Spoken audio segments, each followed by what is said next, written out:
Class 8 से जब बच्चा 9th में जाता है तो कई तरह के प्रश्न मन में आते हैं, चाहे वो पेरेंट्स हो या खुद बच्चा हो। जैसे अब 8th खत्म हुआ, 9th में क्या मुझे ज़्यादा हार्डवर्क करना पड़ेगा, क्या कोई बड़ी कोचिंग क्लास ज्वाइन करनी चाहिए या कोई पर्सनल ट्यूशन करना चाहिए। न्यू एजुकेशन पॉलिसी के अंतर्गत सीबीएसई का जो नया पैटर्न लागू हुआ है उसके अकॉर्डिंगली क्या पढ़ाई की स्ट्रेटेजी कुछ अलग होनी चाहिए, कहाँ से गाइडेंस लें, क्या करें। तो student parents, my self Pradeep Sahajwani, teaching the class 9th-10th right from 18 years. मेरा नाम प्रदीप सहजवानी है। मैं 9th और 10th के बच्चों को मैथमेटिक्स 18 ईयर से पढ़ा रहा हूँ। इन सब क्वेश्चन का सॉल्यूशन लेके आज का वीडियो मैं आपके सामने लाया हूँ। बट एक रिक्वेस्ट है आप लोगों से कि पूरा वीडियो लास्ट तक जरूर देखिएगा। क्लास 1 to 8 बच्चा क्या रहता है, गिली मिट्टी की तरह रहता है।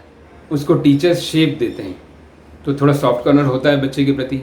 कई हार्ड क्वेश्चन छुड़वा भी देते हैं टीचर, यहाँ तक कि कई स्कूल्स में चैप्टर भी छुड़वा देते हैं जो थोड़ा हार्ड रहता है जब कोर्स नहीं हो पाता है। बट यहाँ 9th क्लास क्या है, एक जिम्मेदारी वाली क्लास है। यहाँ पर आपको 1 to all पूरा पढ़ना पड़ेगा। तो इसका ये मतलब नहीं है कि आप घबरा जाएं कि 9th क्लास बहुत हार्ड है। 9th क्लास इतनी हार्ड नहीं है जैसा समझा जाता है। खाली एक प्रॉपर सिटिंग, रूटीन, एक टाइम टेबल की ज़रूरत रहती है। वो बच्चे में नहीं होता है क्योंकि 1 to 8 बच्चा काफ़ी फ्लेक्सिबल रहता है। उसकी स्टडी फ्लेक्सिबिलिटी से हुई है कि ये कर लिया तो कभी वो कर लिया, कभी ये सब्जेक्ट पढ़ लिया तो मन आया तो साइंस पढ़ लिया, मन आया तो हिंदी पढ़ लिया। बट यह 9th क्लास अपना कैरियर बनाने वाली क्लास है। यहाँ से अपना कैरियर बनाना स्टार्ट होता है 9 to 12। तो बच्चे को एक जिम्मेदारी लेके आपको रूटीन बनाना पहले इसको सिखाना है।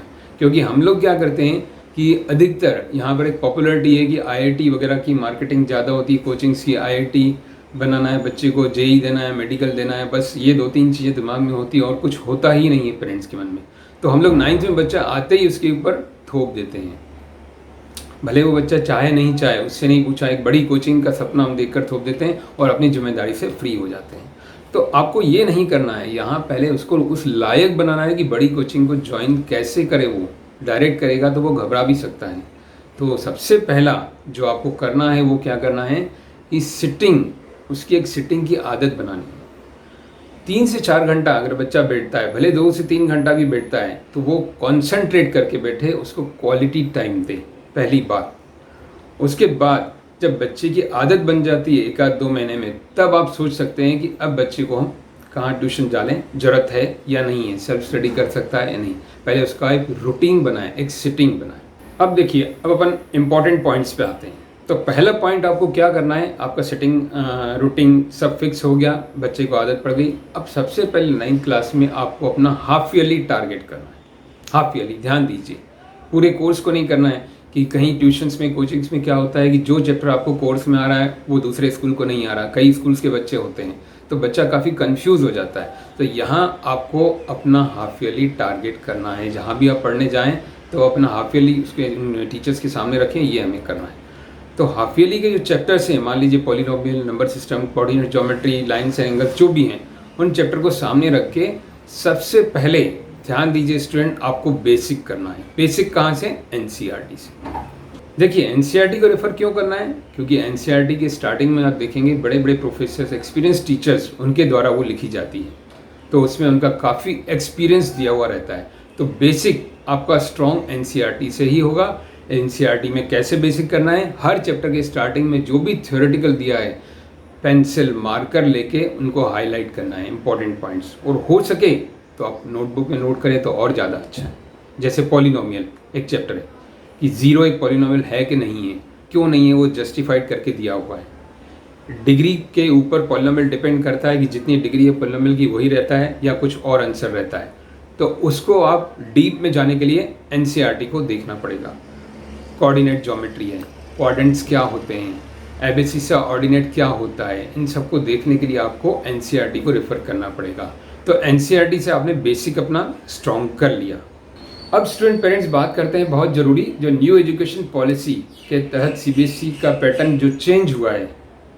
क्या चेंज हुआ है? 9th क्लास में, 10th क्लास में जो पैटर्न आया है वो क्या है कि 50% अप्रोक्स डिस्क्रिप्टिव क्वेश्चन रहेंगे और 50% ऑब्जेक्टिव, यानी कि एमसीक्यू भी हो सकते हैं, 1 मार्क के स्टडी बेस्ड क्वेश्चन, जिसका पर्पस क्या है? आपका कॉम्पिटेंसी लेवल उठाना। कॉम्पिटेटिव एग्जाम में इसी तरह के क्वेश्चन आते हैं ऑब्जेक्टिव, तो आपको उसके लिए तैयार किया जाएगा इसमें। तो क्या होता है कि एग्जाम में जब बच्चा बैठता है तो 2-3 मार्क्स के जो डिस्क्रिप्टिव क्वेश्चंस रहते हैं 4 मार्क्स के, उसमें बच्चा कुछ ना कुछ थ्योरम लिख के, एक लाइन लिख के कुछ मार्क्स अचीव कर लेता है। लेकिन जो ऑब्जेक्टिव है उसमें उसको सॉलिड आंसर पता होना चाहिए। या तो आंसर गलत होगा या तो सही होगा, या तो गैस करके तुक्का करके भी सही हो सकता है। बट उन चीज़ों पे अपने को डिपेंड नहीं करना चाहिए कि गैसिंग करके अपन मार्क्स लाएं। अपनी नॉलेज स्ट्रांग होना चाहिए। तो ये जो सीबीएसई का पैटर्न लागू हुआ है उसके लिए मैं दूसरा पॉइंट आपको बता रहा हूँ। क्या करना है आपको, एनसीईआरटी का बेसिक स्ट्रांग कर लिया आपने एनसीईआरटी से, उसके बाद आपको एग्जाम्पल्स देखने हैं। एग्जाम्पल्स से खुद क्वेश्चन क्रिएट करिए। एग्जाम्पल सिंपल सिंपल दिए, आप उसको ट्रिकी क्वेश्चन बना के खुद क्रिएट करिए। या रिफ्रेशर्स, पुराने क्वेश्चन पेपर्स, उसमें 1 मार्क क्वेश्चन कैसे दिए गए उनको आप लिखिए। जैसे आपने पॉलिनोमियल फिनिश कर लिया एनसीईआरटी, तो क्वेश्चंस कौन से लिखने हैं अब आपको, जो ऑब्जेक्टिव हो, 1 मार्क हो, ट्रिकी क्वेश्चन, या तो खुद क्रिएट करिए या तो कहाँ से, रिफ्रेशर से हेल्प ले सकते हैं पुराने क्वेश्चन पेपर से कि 1 मार्क क्वेश्चन कैसे पूछा गया। फॉर एग्जाम्पल, आपने कोऑर्डिनेट ज्योमेट्री का चैप्टर उठाया, आपके बेसिक स्ट्रॉन्ग कर लिए। अब आप क्या करेंगे, जैसे 1 मार्क क्वेश्चन आपको मिल सकते हैं कैसे, फॉर एग्जाम्पल 4 कोऑर्डिनेट्स दिए हैं, पेयर दिए हैं, आपको उनको ज्वाइन करना है। तो क्या शेप बनेगा, ट्रेपीजियम बनेगा, पैलोग्राम बनेगा, स्क्वायर बनेगा, रेक्टेंगल बनेगा। तो ये ट्रिकी क्वेश्चन हो गया। तो इस तरह से और भी कोई क्वेश्चन है कि क्वाड्रेंट 1 में अगर ये साइंस होंगे प्लस माइनस या प्लस प्लस, तो क्वाड्रेंट 4 में उसी के क्या साइंस होंगे, प्लस प्लस होंगे कि माइनस माइनस होंगे। अगर आपने कोऑर्डिनेट ज्योमेट्री देखा हो जिसमें क्वाड्रेंट 1, क्वाड्रेंट 2, क्वाड्रेंट 3, क्वाड्रेंट 4 होता है। अब आते हैं हम एनसीईआरटी की एक्सरसाइज पे। बेसिक स्ट्रॉन्ग हो गए, कहाँ से, थ्योरेटिकल पोर्शन से। एग्जाम्पल्स हो गए, 1 मार्क क्वेश्चन हमने तैयार कर लिए रिफ्रेशर की हेल्प से, प्रीवियस क्वेश्चन पेपर से, एनसीईआरटी की एक्सरसाइज पे। अब आप जब एनसीईआरटी की एक्सरसाइज करेंगे तो आपको बहुत बहुत इजी लगेगी, और वो एक्सरसाइज जब आप प्रैक्टिस करेंगे तो उससे क्या होगा, आपके डिस्क्रिप्टिव पोर्शन रेडी हो जाएगा। तो इस तरह से आपको स्टेप बाय स्टेप करना है। बेसिक स्ट्रॉन्ग करने, एग्जाम्पल्स करने, 1 मार्क क्वेश्चन क्रिएट करने, केस स्टडी क्वेश्चंस क्रिएट करने, देन उसके बाद एनसीईआरटी की एक्सरसाइज करनी है। एनसीईआरटी की एक्सरसाइज क्यों आपसे जल्दी हो जाएगी, क्योंकि वो प्रिमिटिव है।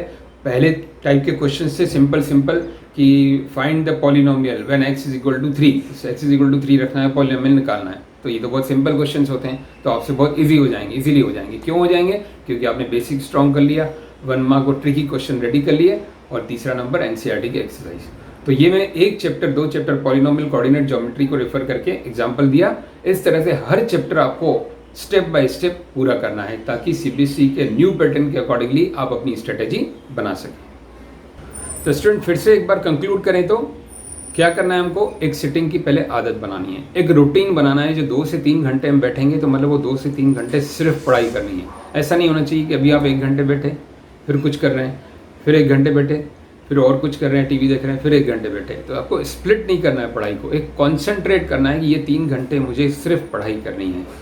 रूटीन बना लिया, रूटीन के बाद फिर आपको मैंने क्या बताया वो ध्यान दीजिए। Basic concept from NCERT, then tricky questions from refresher previous question paper, 1 mark question की तैयारी करनी है, then last NCERT exercise. Okay student, तो आप इस तरह से तैयारी करिए, और कोई भी आपको क्वेरी हो, कोई डाउट हो तो कमेंट सेक्शन में लिख सकते हैं। स्टूडेंट जल्दी मैं अपने साइंस और सोशल साइंस टीचर से डिस्कस करके आपके लिए सोशल साइंस और साइंस के टिप्स लेकर आऊँगा अगले वीडियो में। तब तक आप अपना ध्यान रखिए, सुरक्षित रहिए।